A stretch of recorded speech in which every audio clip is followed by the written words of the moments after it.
soit un circuit suivant et on nous demande de calculer les courants dans les branches.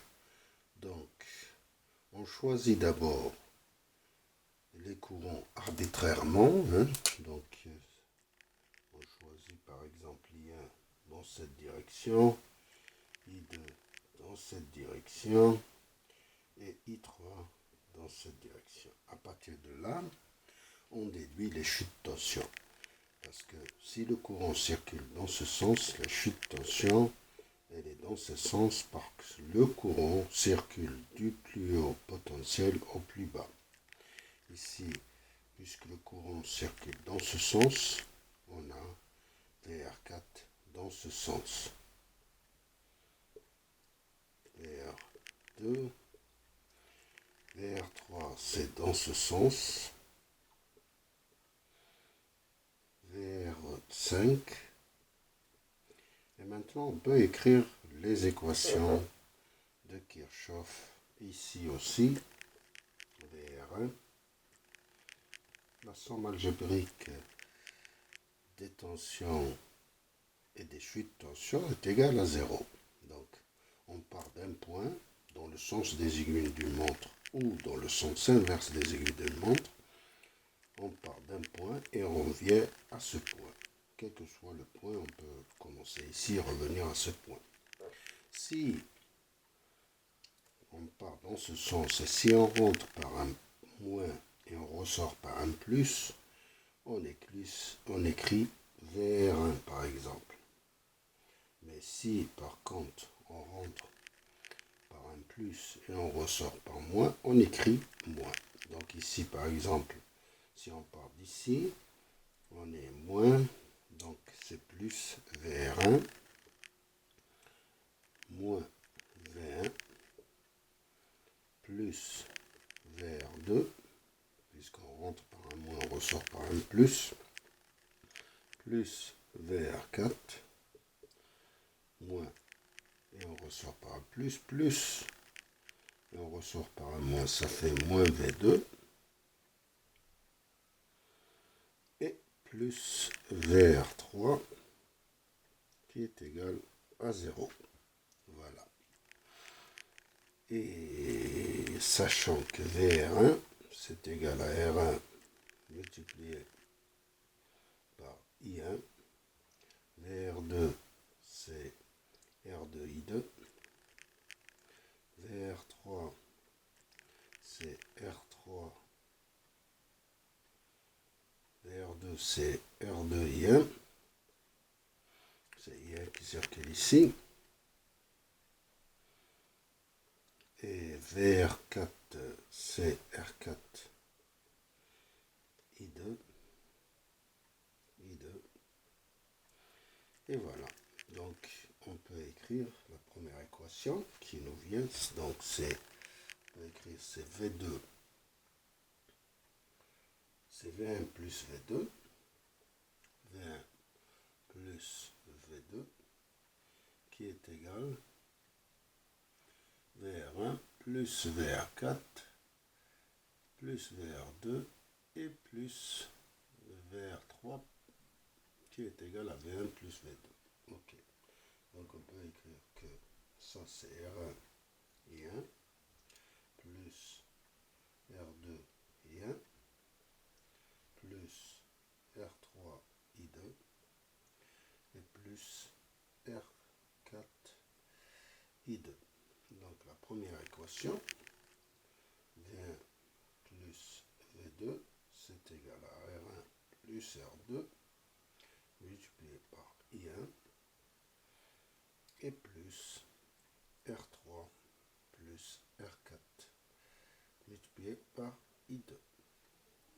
Maintenant la deuxième maille, en allant dans ce sens, on peut écrire que partant dans ce sens, donc VR3, c'est moins VR3 plus V2 moins VR4 moins V2 ça c'est V3, plus V2, moins VR4, moins V3, et plus VR5, qui est égal à 0. On recommence, moins VR3, plus V2, moins VR4, moins V3, et plus VR5 qui est égal à 0. Donc on peut écrire ces équations de cette façon. Donc on a V2 moins V3 qui est égal à R3 I2 plus R4 I2 moins R5 I3. Alors là, on a deux équations avec trois inconnus. On a ici le courant qui est égal, I1 qui est égal à la somme des deux dans ce nœud. Et on peut remplacer I3 par I1 moins I2, I1 moins I2. Et donc la deuxième équation devient V2 moins V3, c'est égal à moins R5 I1 et la moins R5 I1 plus R3 plus R4 plus R5 I2. Voilà la deuxième équation. On a un système d'équations à deux inconnus et on va essayer de le résoudre. Maintenant, numériquement, on a V1 plus V2, V1 plus V2 c'est 27, c'est égal à 30, R1 plus R2 c'est 30, 30 I1, plus 13 I2, 13 I2, c'est bien ça, R3 plus R4, R3 plus R4, 13 I2. Maintenant la deuxième équation, on a 4, c'est égal, moins R5 c'est moins 3 I1, plus 16 I2, et on résout ce système d'équations. Si on multiplie ça par 10, on aura 160, 30 et 40. Ça nous donne, si on fait la somme des deux, on a 67 qui est égal à 173 I2. Ici on calcule I2. I2 c'est égal à 67 sur 173, ça donne 0,387 ampères. En prenant l'une des deux équations, on peut résoudre, on peut calculer I1. I1 c'est, on prend ça, c'est 27 moins 13 I2 sur 30.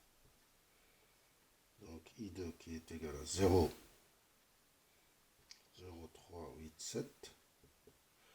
Ça nous donne un courant, ça c'est 27 moins 5,034 sur 30.